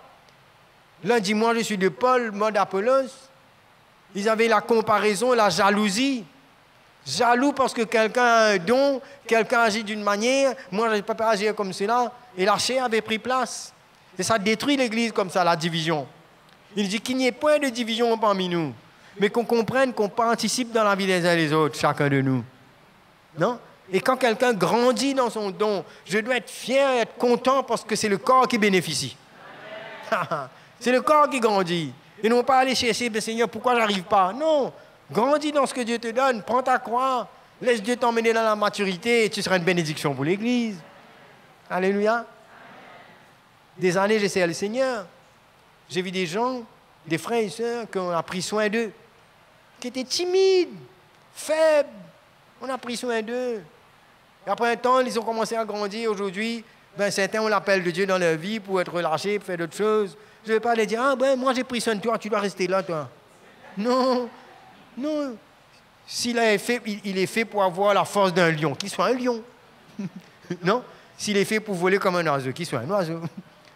Non, on prend soin des uns des autres, mais on ne peut pas arriver à manipuler, à contrôler quoi que ce soit. On est là pour participer dans la croissance de l'Église. Alléluia. C'est ça, et ce qui fait notre joie, c'est que quand notre don a emmené un fruit, a réussi à participer dans la construction de l'Église. C'est ça qui va nous emmener à être récompensés. Qu'est-ce que Dieu a fait de nous, hein? Avec tous les différents dons qu'on a, est-ce qu'on a mis ça à la disposition de l'Église pour que l'Église grandisse selon les besoins? Il y a tellement de besoins dans le corps de Christ. Mais si on est égoïste, si on est renfermé en nous-mêmes, c'est pourquoi la croix a besoin de travailler nos vies. Aussi, vous savez, il y a un tel évangile qui emmène les gens, au lieu de voir tout cela, on est en train de voir nous-mêmes et on laisse beaucoup de choses passer. Et c'est comme cela que l'Église ne grandit pas. Les chrétiens deviennent simplement des bébés qui cherchent toujours à recevoir, mais ne voient rien dans la construction de l'Église. Mais le Seigneur est en train de construire une église forte. Une église qui grandit dans la maturité, dans la connaissance de Christ. Une église où les frères et sœurs apprennent à s'humilier les uns les autres. Apprennent à reconnaître la valeur de chaque membre. Hein? Il nous parle de cette assistance bien coordonnée. Non? Tous les membres sont joints d'une manière, comment? Par l'œuvre de l'Esprit de Dieu dans notre vie, n'est-ce pas? L'œuvre de la croix dans notre vie. On est unis par le lien d'amour. Non? L'amour de Dieu en nous. On aime. Hein? On n'est pas jaloux. C'est pourquoi quand Paul parle dans Corinthiens 13, 1 Corinthiens 13, il dit l'amour est patient, l'amour n'est pas envieux, il ne se vante pas. Hein? C'est quoi tout ça? C'est par rapport à la manière qu'on doit se comporter dans l'église du Seigneur. Si on est spirituel, on va être patient. On ne va pas être envieux. Il y a un établissement en nous. Il y a l'assurance en nous, qui on est. Là où Dieu nous a placés, on accepte. Et on accepte les autres. On a une autre qualité de voir la croix travailler notre vie. Et on se réjouit de la vérité. On ne se réjouit pas de l'injustice. Hein? On arrive à pleurer avec ceux qui pleurent. On arrive à voir Jésus dans le corps de Christ. On arrive à voir le cœur de Dieu. Hein? Et on laisse pas toutes sortes de pensées venir nous prendre, mais il y a un renouvellement de notre intelligence. On voit ce qui est bon, agréable et parfait. On discerne la volonté de Dieu. Et on voit quand quelqu'un grandit, mais si on peut arriver à participer, on l'aide, on prie. C'est là où la prière a son effet. Hein? Pas des petites prières égoïstes, non. Quand on voit l'apôtre Paul, la prière qu'il a fait, il dit, ayant entendu parler de votre foi, maintenant je prie pour que le Seigneur illumine les yeux de votre cœur, que vous sachiez quelle est l'espérance qui s'attache à son appel, pour que vous puissiez répondre et être une bénédiction pour l'Église. On prie, on s'occupe de nous, des uns des autres. Hein? Ce n'est pas des petites prières émotionnelles, mais on devient responsable. On devient des hommes et des femmes mûrs, des hommes faits, qui s'occupent des affaires de notre Père, qui a un cœur à l'Église du Seigneur, qui veut voir l'Église grandir et qui veut voir une Église forte. Et c'est comme cela que notre participation dans l'Église, dans la soumission et dans l'amour les uns les autres, on vient un soutien pour les anciens, on vient un soutien pour ceux qui nous dirigent. Alléluia. Amen. Parce qu'on veut voir la même chose qui est dans leur cœur. Hein? On devient fructueux, n'est-ce pas, on dit ça? Dans l'Église du Seigneur, non? On est rempli de fruits. Et ça réjouit le cœur de Dieu quand on porte des fruits comme ceux-là. Quand on grandit, quand on occupe une place dans l'Église où on fonctionne convenablement, on devient une bénédiction. On ne vient pas mendier l'amour de Dieu dans l'Église, hein, mais on vient donner l'amour de Dieu. Hein? Laissez les bébés mendier l'amour. Mais quand on grandit, on donne ce que Dieu nous donne. On n'exige rien de l'Église, on donne notre vie parce qu'on a vu plus loin. On arrête d'être des bébés. Mais on vient des hommes faits, où Dieu peut compter sur nous. Non, personne ne nous doit rien. On est en train de servir pour le Seigneur. Pas pour que les gens me voient, pour qu'on me donne un galon ou un titre, quelque chose. Des fois, si on est empressé de donner un titre à quelqu'un, il est en train de bien faire, là. Dès qu'on lui donne un titre, il devient trop grand, maintenant il arrête de faire.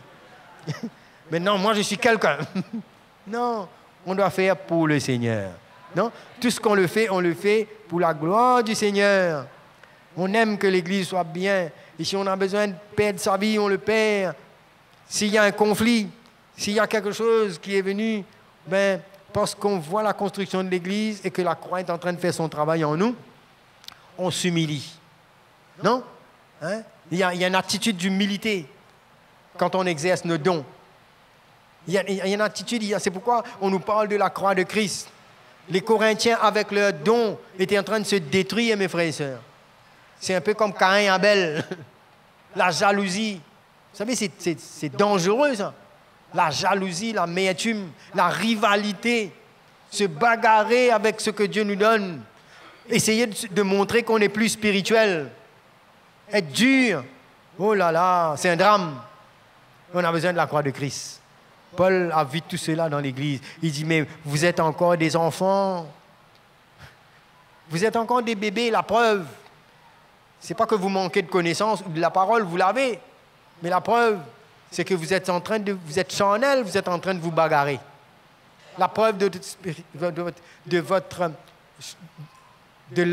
ce qui est de la chair en vous, c'est que les fruits que vous portez, non, hein, c'est pas en discutant, en montrant que vous connaissez plus, que vous connaissez plus, que vous allez montrer que vous êtes spirituel, mais c'est en démontrant la vie du Seigneur. Je connais un gars, c'est nous, il était en bagarre contre l'autorité de l'Église, discuter, s'approprier les gens, vouloir faire son propre petit royaume. Il s'est séparé. Et un jour, je le vois dans la rue. Il ne réalise même pas ce qu'il a fait. Pas une compréhension de la relation, de ce que c'est que la communion fraternelle. Il me rencontre, alléluia, comme s'il est bien, et il est en train de me parler un petit peu des révélations de l'Apocalypse qu'il a reçues.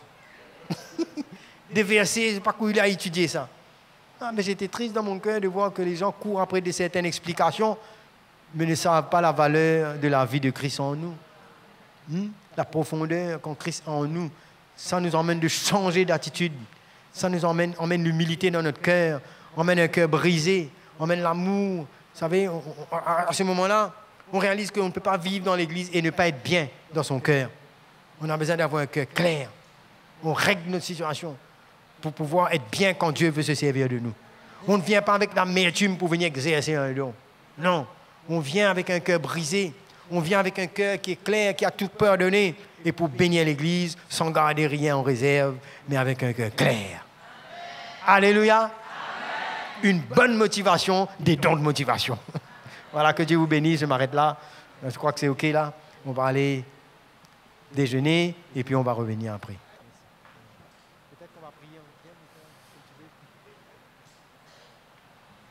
Notre Père, c'est toi qui mets dans nos cœurs des paroles pour te rendre gloire et honneur.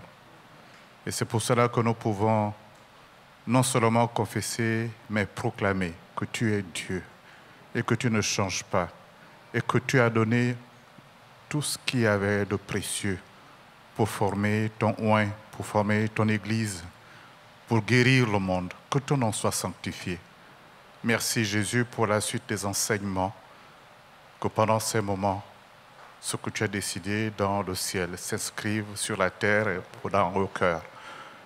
Merci au nom de Jésus. Amen.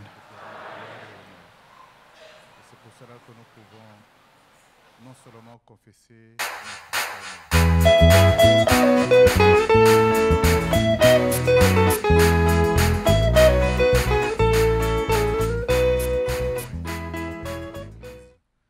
pour guérir le monde, que ton nom soit sanctifié. Merci Jésus pour la suite des enseignements, que pendant ces moments, ce que tu as décidé dans le ciel s'inscrive sur la terre et dans nos cœurs. Merci au nom de Jésus. Amen.